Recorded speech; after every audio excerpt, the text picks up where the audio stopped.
दोस्तों, अगर आप यूपी स्कॉलरशिप फॉर्म फिलअप करने जाते थे, तो यहाँ पर आपको कुछ एरर मैसेज शो हो जाते थे और अपना डिजिलॉकर वेरिफिकेशन नहीं कर पाते थे। जैसे आप डिजिलॉकर इनवैलिड रिस्पॉन्स इस प्रकार से शो हो जाता था या फिर आप यहाँ पर देख सकते हैं the remote server return an error इस प्रकार से आपको प्रॉब्लम देखने को मिलती थी और आपका डिजिलॉकर वेरिफिकेशन नहीं हो पाता था। लेकिन आज के इस वीडियो में हम आपको बताएंगे डिजिलॉकर वेरिफिकेशन होना स्टार्ट हो चुका है बिना किसी प्रॉब्लम के। डिजिलॉकर वेरिफिकेशन स्टार्ट कर दिया गया था, जो प्रॉब्लम थी वो साइड में प्रॉब्लम थी, लेकिन अब ये सही हो चुकी है। डिजिलॉकर सत्यापन करने के लिए सिंपली आपको अपना गूगल क्रोम ब्राउज़र ओपन कर लेना है और उसके सर्च बार में आपको टाइप करना है upscholarship.org। जैसे आप इतना लिखकर सर्च करोगे तो आप डायरेक्ट इस वेबसाइट पे आ जाओगे। इसका लिंक आपको वीडियो के डिस्क्रिप्शन में भी मिल जाएगा, डायरेक्ट आप वहाँ से इस वेबसाइट पे आ सकते हैं। यहाँ पर आपको यूपी स्कॉलरशिप से रिलेटेड सारी जानकारी यहाँ पर मिलती रहेगी। यहाँ से आप अपना स्टेटस चेक कर सकते हैं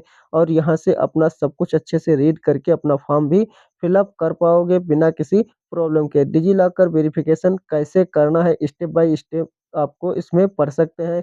इसके बाद अपना डिजिलॉकर सत्यापन कर सकते हैं। इनवैलिड डिजिलॉकर रिस्पॉन्स सॉल्यूशन भी यहाँ से आप देख सकते हैं कैसे आप इसे सही कर सकते हैं। यहाँ पर आप जो दिक्कत आ रही थी उसको स्टेप बाय स्टेप में आपको यहाँ पर समझ सकते हैं। इसके बाद अपना डिजिलॉकर सत्यापन कर सकते हैं। यहाँ पर आपको नीचे अप्लाई रजिस्ट्रेशन का ऑप्शन देखने को मिल रहा होगा। यहाँ से डायरेक्ट लिंक आपको अलग-अलग मिल जाएँगी। जैसे आप यहाँ पर प्री मैट्रिक स्टूडेंट लॉगिन करना चाहते हैं तो यहाँ से फ्रेश लॉगिन कर सकते हैं, रिन्यूअल लॉगिन कर सकते हैं, रिन्यूअल कैटेगरी के छात्र हैं, हाई 9th और हाई स्कूल के छात्र, या फिर आप यहाँ पर इंटरमीडिएट के छात्र हैं, कक्षा 11 या 12 के, तो यहाँ पर फ्रेश लॉगिन कर सकते हैं। यहीं से आप यहाँ से रिन्यूअल लॉगिन अलग-अलग लिंक से अपना लॉगिन कर सकते हैं। यहाँ पर अलग-अलग लिंक देखने को मिल रहे हैं। अ, इंटरमीडिएट के ऊपर के अलग जो छात्र रहेंगे जैसे BA, BSc, BCom, degree, diploma, ITI कर रहे हैं तो यहाँ पर post matric other than intermediate से लॉगिन करेंगे। तो यहाँ हम इंटरमीडिएट के लिए बता रहे हैं तो यहाँ से हम लॉगिन कर लेते हैं। जैसे आप प्लस लॉगिन पे क्लिक करोगे डायरेक्ट आप यहाँ पर आ जाओगे लॉगिन पेज पे। तो यहाँ पर अपना सबसे पहले रजिस्ट्रेशन नंबर फिलअप करना, देन यहाँ पर आपको रजिस्टर मोबाइल नंबर डालना जो आपने रजिस्ट्रेशन में डाला था। यहाँ पर आपको अपना पासवर्ड डालना है जो भी आपने बनाया था रजिस्ट्रेशन करते समय। इसके बाद यहाँ पर आपको कैप्चा कोड जो दिख रहा है कैप्चा कोड फिलअप कर लेना है, देन यहाँ पर आपको सबमिट पे क्लिक करना है। तो यहाँ पर हम सारी डिटेल फिलअप कर लेते हैं। इसके बाद हम यहाँ पर सबमिट वाले ऑप्शन पे क्लिक कर देते हैं। जैसे आप सबमिट पे क्लिक करोगे तो आपके सामने कुछ इस प्रकार से इंटरफेस आ जाएगा। यहाँ पर आपको डिजिलॉकर सत्यापन करना होगा, जिसके लिए यहाँ पर डिजिलॉकर से सत्यापित करे वाले ऑप्शन एक ग्रीन है। आपको बिना डिजिलॉकर सत्यापन के आगे आप फॉर्म नहीं फिलअप कर सकते। जैसे आप क्लिक करोगे तो यहाँ पर click here for DigiLocker verification का ऑप्शन शो हो रहा है। तो आपको सबसे पहले डिजिलॉकर वेरिफिकेशन करने के लिए click here for DigiLocker verification पे क्लिक कर देना है। जैसे आप क्लिक करोगे तो आपके सामने कुछ इस प्रकार से इंटरफेस आ जाएगा। यहाँ पर सबसे पहले आपका रजिस्ट्रेशन नंबर और मोबाइल नंबर देखने को मिल जाएगा। इसके बाद यहाँ पर आपको अपना जो पासवर्ड दिख रहा है, जो कैप्चा कोड दिख रहा है, कैप्चा इस बॉक्स में फिलअप कर लेना है। इसके बाद यहाँ पर आपको टर्म और कंडीशन को एक्सेप्ट करके जनरेट ओटीपी पे क्लिक करना। तो यहाँ पर हम कैप्चा कोड फिलअप कर लेते हैं। जैसे कि हमने यहाँ पर कैप्चा कोड फिलअप कर लिया, देन यहाँ पर जनरेट ओटीपी पे क्लिक करोगे तो आपके रजिस्टर मोबाइल नंबर पर जो आपने रजिस्ट्रेशन में डाला था उसपे ओटीपी जाएगा। ओटीपी और कैप्चा कोड फिलअप करने के बाद टर्म कंडीशन को आपको यहाँ से एक्सेप्ट कर लेना है, देन यहाँ पर आपको सबमिट ओटीपी पे क्लिक करना है। तो यहाँ पर हम फिलअप कर लेते हैं। जैसे फिलअप करोगे इसके बाद सबमिट ओटीपी पे क्लिक कर देना है। जैसे आप सबमिट ओटीपी पे क्लिक करोगे तो यहाँ पर आपको टॉपअप शो हो जाएगा, तो इसको आपको ओके कर देना है। जैसे आप यहाँ पर ओके करोगे तो यहाँ पर आपके सामने कुछ इस प्रकार से इंटरफेस आ जाएगा। यहाँ पर सबसे पहले आप यदि पहले से रजिस्टर्स हैं डिजिलॉकर में तो यहाँ पर आपको सबसे पहले अपना मोबाइल नंबर से भी लॉगिन कर सकते हैं या फिर आप यहाँ पर आधार यूज़र नेम से भी लॉगिन कर सकते हैं। इससे पहले यदि आपने डिजिलॉकर में रजिस्ट्रेशन किया था तो डायरेक्ट आप यहाँ से लॉगिन कर सकते हैं। यदि आपको यहाँ पर अपना फॉर्म कर रहे थे डिजिलॉकर से तो आपका एरर शो हो रहा था तो आपका रजिस्ट्रेशन हो चुका है तो आप डायरेक्ट लॉगिन कर सकते हैं। या आप पहली बार आ रहे हैं तो आपको साइन अप करना होगा। तो यहाँ पर हम पहले से कर रहे थे, हमारा फॉर्म अभी डिजिलॉकर वेरिफिकेशन नहीं हो रहा था, एरर आ रहा था। तो हम यहाँ पर मोबाइल नंबर से लॉगिन करके कर रहे, जैसे हम यहाँ पर मोबाइल नंबर और यहाँ पर हम डालने के बाद नेक्स्ट पे क्लिक कर देना है। जैसे आप नेक्स्ट पे क्लिक करोगे तो यहाँ पर आपको पिन डालना रहेगा जो भी आपका पिन आपने बनाया था। इसके बाद यहाँ पर आपको साइनिंग पे क्लिक कर देना है। जैसे आप साइनिंग पे क्लिक करोगे तो आपने जिस नंबर से रजिस्ट्रेशन किया था डिजिलॉकर का उस पे एक ओटीपी जाएगा, ओटीपी आपको फिलअप कर लेना है। देन यहाँ पर नीचे सबमिट वाले ऑप्शन पे क्लिक कर देना है।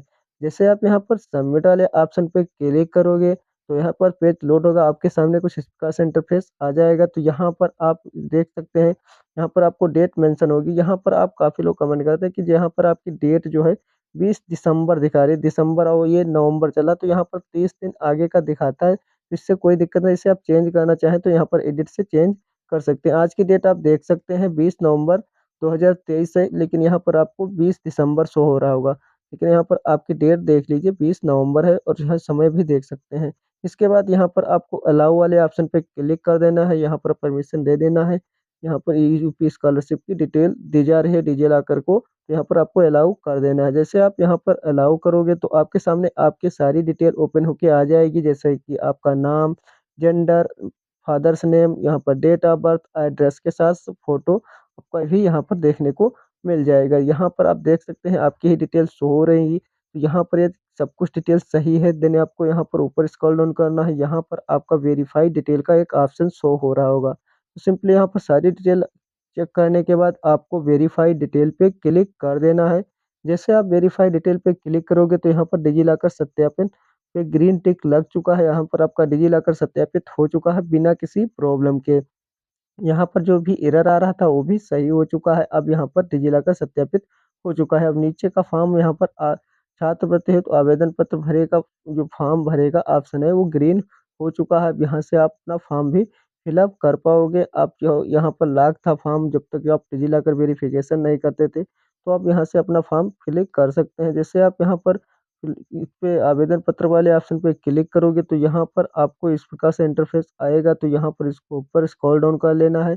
यहाँ पर सबसे पहले आपको व्यक्तिगत डिटेल फिलअप करनी है, जो भी आपकी व्यक्तिगत डिटेल रहेगी, जैसे कि आपका आवासीय पता, जो जहाँ आप रहते हैं रेसिडेंट पता आपको यहाँ पर पूरा फिलअप कर लेना है। फिर यहाँ पर आपको व्यवहारिक पता, यहाँ पर रेसिडेंट पता और व्यवहारिक पता दोनों सेम है, तो यहाँ पर आपको टिक कर लेना, दोनों फिल हो जाएंगे। यहाँ पर राशन कार्ड नंबर आपको फिलअप कर लेना है। देन यहाँ पर आपको हाई स्कूल का प्राप्तांक, जितने हाई स्कूल में कितने नंबर आपने प्राप्त किए थे वो नंबर आपको फिलअप कर लेना है।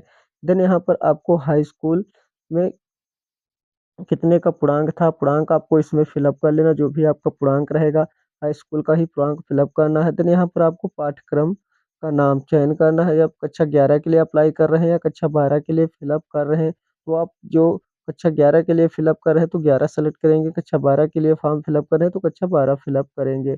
देन यहाँ पर आपको पाठ्यक्रम के प्रथम वर्ष में प्रवेश, तो यहाँ पर आपने जिस भी कक्षा 12 के लिए फिलअप कर रहे हैं तो यहाँ पर आपने कक्षा 11 में जिस वर्ष आप प्रवेश लिया था उस फिलअप करेंगे। और यदि 11 में पढ़ रहे हैं तो आपको जिस भी वर्ष में आपने प्रवेश लिया उस वर्ष को ही फिलअप करेंगे, उस डेट को फिलअप करेंगे। पंजीकरण क्रमांक डालेंगे, यहाँ से अपना बोर्ड सेलेक्ट करेंगे, जो भी आपका बोर्ड रहेगा उस बोर्ड को यहाँ से आपको चयन कर लेना है। इसके बाद यहाँ पर आपको अपनी बैंक का नाम सेलेक्ट करना है, जो भी आपकी बैंक रहेगी, बैंक का नाम यहाँ से आपको सेलेक्ट कर लेना है। यहाँ बहुत सारी बैंकें यहाँ पर शो हो जाएँगी। जिस भी बैंक में आपका अकाउंट है, उस बैंक को आपको यहाँ से चयन कर लेना है। बैंक यहाँ से सेलेक्ट करने के बाद आपको यहाँ पर सबसे पहले अपना जनपद सेलेक्ट करना है। जिस भी जनपद में आपकी बैंक है, उस जनपद को आपको यहाँ से सेलेक्ट कर लेना है।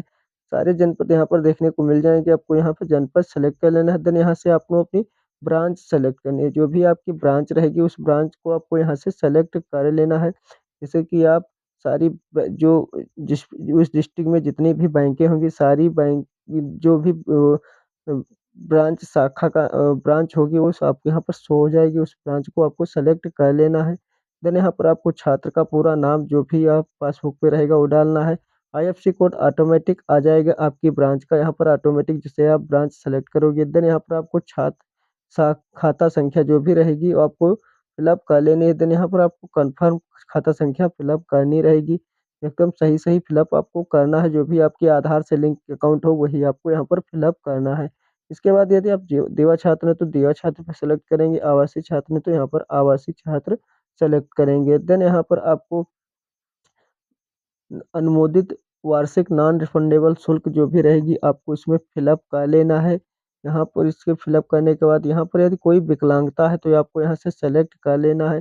यदि यहाँ से आप कोई विकलांगता सेलेक्ट करते हो, किसी प्रकार की आपकी विकलांगता रहेगी तो यहाँ पर आपको उसका परसेंटेज कितना है वो भी बताना रहेगा, भत्ता कितना प्राप्त होता है वो भी डालना रहेगा, प्रमाण पत्र क्रमांक, आवेदन संख्या आपको सारी डिटेल फिलअप करनी रहेगी। इसके बाद यहाँ पर आपको जो अनुरक्षण भत्ता छात्रवृत्ति रहेगी वो आपको यहाँ पर मिलती है तो यहाँ पर डालना रहेगा। जो आपको यहाँ पर फीस रहेगी आपकी टोटल वो डालना है। इसके बाद यहाँ पर आप देख सकते हैं गत वर्ष की कक्षा, यदि आप कक्षा 11 के लिए फिलअप करें तो कक्षा 10 आपको यहाँ पर फिलअप करना है, कक्षा 10 की डिटेल। यदि कक्षा 12 के लिए फिलअप करें तो यहाँ पर कक्षा 11 की डिटेल फिलअप करनी है। तो आप जिस भी क्लास में है उससे पहले की क्लास को, जैसे 12 के लिए फिलअप करें तो 11 की डिटेल, 10 के लिए 11 के लिए फिलअप करें तो कक्षा 10 की डिटेल। फिर यहाँ पर आपको गत वर्ष की परीक्षा फल, पास है, प्रमोट डालना है। गत वर्ष में पूर्णांक कितने का था, कितने आपका पूर्णांक था, आप यहाँ पर कितने प्रांतांक, कितने नंबर आपको प्राप्त हुए हैं। पीछे वर्ष में आपके पीछे वर्ष की डिटेल यहाँ पर फिलअप करनी है, जिस भी क्लास में थे पीछे वर्ष में उस क्लास की डिटेल फिलअप करनी है। परसेंटेज ऑटोमेटिक आ जाएगा। शिक्षण संस्थान पिछले वर्ष किस कॉलेज में पढ़ रहे थे, किस स्कूल में, उसी स्कूल में फिलअप। जैसे कक्षा 12 की डिटेल फिलअप कर रहे हैं, 12 के लिए फिलअप कर रहे हैं तो यहाँ पर आपको जो कक्षा 11 की डिटेल फिलअप करनी है। यदि कक्षा 10 के 11 के लिए फिलअप करें तो कक्षा 10 की डिटेल फिलअप करनी है यहाँ पे। इसके बाद कैप्चा कोड डालना है, यहाँ पर टर्म और कंडीशन को एक्सेप्ट करना है, देन यहाँ पर आपको सबमिट पे क्लिक कर देना है। जैसे आप यहाँ पर सारी डिटेल फिलअप कर लेते हैं, सारी डिटेल फिलअप करने के बाद यहाँ पर आपको सबमिट पे क्लिक कर देना है। जैसे आप यहाँ पर सबमिट वाले ऑप्शन पे क्लिक करोगे तो आपके सामने कुछ इस प्रकार से इंटरफेस आ जाएगा। यहाँ पर आपका आवेदन सफलतापूर्वक भरा जा चुका है तो अब यहाँ पर आपको होम पे क्लिक कर देना। जैसे आप होम पे क्लिक करोगे तो आपके सामने कुछ इस प्रकार से इंटरफेस आ जाएगा।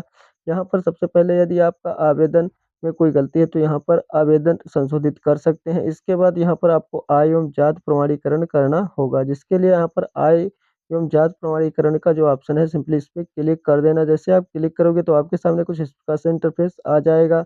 यहाँ पर सबसे पहले आपको आवेदन फॉर्म संख्या फिलअप करनी रहेगी, ये जो कि आपके आय प्रमाण पत्र पे रहेगी, उसको देखकर यहाँ पर डाल सकते हैं। प्रमाण पत्र क्रमांक संख्या आपको फिलअप कर लेनी है। देन यहाँ पर आपको जो कैप्चा कोड दिख रहा है, कैप्चा कोड इस बॉक्स में फिलअप करना। देन यहाँ पर आपको सबमिट पे क्लिक कर देना। तो यहाँ पर हम डिटेल फिलअप कर लेते हैं। जैसे आप फिलअप कर लोगे देन यहाँ पर आपको सबमिट पे क्लिक कर देना है। जैसे आप सबमिट वाले ऑप्शन पे क्लिक करोगे तो आपके सामने कुछ इस प्रकार से इंटरफेस आ जाएगा। यहाँ पर आप देख सकते हैं आपकी डिटेल ओपन होके आ जाएगी। यहाँ पर आप डिटेल देख लेंगे, सब कुछ सही है। इसके बाद आप वेरीफाई इनकम डिटेल पे क्लिक कर देंगे।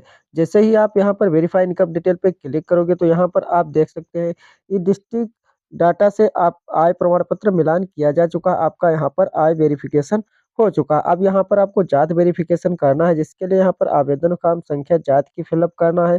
क्रमांक संख्या जो भी रहेगी आपको यहाँ पर प्रमाण पत्र क्रमांक संख्या फिलअप करनी है। देन यहाँ पर आपको अपनी जाति सेलेक्ट करनी है, जिस भी जाति से बिलोंग करते हैं अपनी यहाँ से जाति सेलेक्ट कर लेंगे। सारी यहाँ पर कास्ट देखने को मिल जाएंगी। यहाँ से अपनी जाति सेलेक्ट करने के बाद नीचे आपको कैप्चा कोड फिलअप करके गेट डाटा पे क्लिक कर देना। तो यहाँ पर हम सारी डिटेल फिलअप कर लेते हैं। इसके बाद हम यहाँ पर गेट डाटा पे क्लिक करते हैं। जैसे हमने यहाँ पर सारी डिटेल फिलअप की ली, यहाँ पर हम सबमिट वाले ऑप्शन पे क्लिक कर देते हैं। जैसे आप सबमिट वाले ऑप्शन पे क्लिक करोगे तो नीचे यहाँ पर आपकी डिटेल ओपन होके आ जाएंगी। इसको आप ऊपर स्क्रॉल डाउन करोगे तो यहाँ पर आप सारी डिटेल अपनी देख सकते हो, सब कुछ सही है। सारी नाम यहाँ पर आपको फादर्स नेम, अपनी कैटेगरी, सब कुछ यहाँ पर सही होने के बाद वेरीफाई कास्ट डिटेल पे आपको क्लिक कर देना है।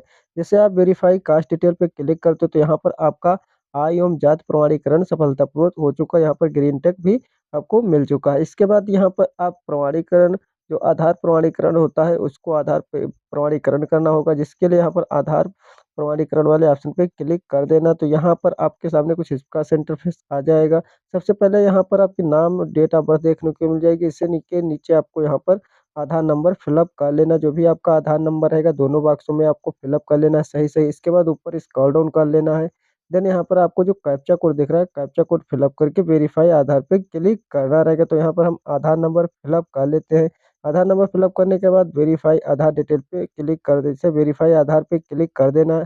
जैसे आप वेरीफाई आधार पे क्लिक करोगे तो आपके सामने प्रमाणीकरण सफलतापूर्वक हो चुका। आपका आधार प्रमाणीकरण सफलतापूर्वक हो चुका है। अब आपको यहाँ पर आधार प्रमाणीकरण होने के बाद होम पे क्लिक करना है। जैसे आप यहाँ पर होम पे क्लिक करोगे तो यहाँ पर आप देखोगे आपका आधार प्रमाणीकरण यदि नहीं होता है, एक बार में यदि आपका आधार प्रमाणीकरण नहीं हो पाता तो यहाँ पर आपको दोबारा से अपना आधार प्रमाणीकरण करना होगा, जिसके लिए आप फिर से आप सारी डिटेल फिलअप करोगे। फिर से आपको यहाँ पर वेरीफाई आधार डिटेल पे क्लिक कर देना है।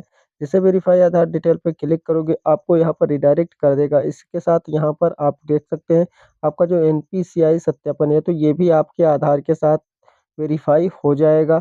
यहाँ पर यदि आपका एनपीसीआई सत्यापन आधार के साथ नहीं होता, तो यहाँ पर आपका आधार से एनपीसीआई खाता लिंक नहीं है, या फिर आपका यहाँ पर कोई प्रॉब्लम है, साइड में प्रॉब्लम भी हो सकता है।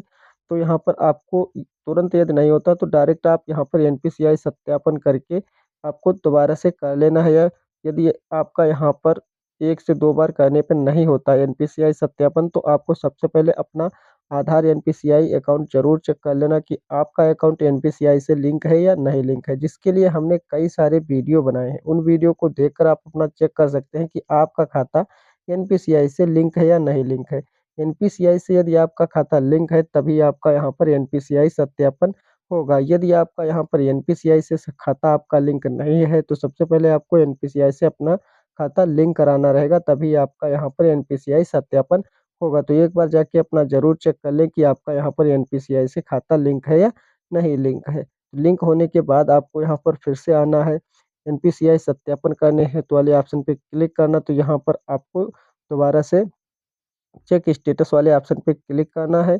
जैसे ही आप यहाँ पर क्लिक करोगे, तो आपको वहाँ पर शो हो जाएगा एक विंडो, उस पे आपको चेक स्टेटस पे क्लिक करना। तो आपका यहाँ पर यदि आपका एनपीसीआई से अकाउंट लिंक होगा, तो हो जाएगा आपका सत्यापन। यदि यहाँ पर आप देख सकते हैं, अभी आप क्लिक करोगे तो यहाँ पर आपको सर्वर प्रॉब्लम देखने को मिल रही होगी। काफ़ी सारे छात्र यहाँ पर वी आर सॉरी इस प्रकार से शो हो रहा होगा। तो यहाँ पर अभी साइट की प्रॉब्लम है, जिस कारण से अभी आपका एनपीसीआई सत्यापन नहीं हो रहा होगा। आपका यहाँ पर एनपीसीआई से अकाउंट लिंक होने के बाद भी आपका यहाँ पर एनपीसीआई सत्यापन नहीं होता है। तो यहाँ पर आपको वेट करना है, जब साइट सही से वर्क करने लगेगी, तो यहाँ पर आपका एनपीसीआई सत्यापित हो जाएगा। तो वीडियो पसंद आया हो तो वीडियो को लाइक करें, शेयर करें और हमारे चैनल को सब्सक्राइब करें।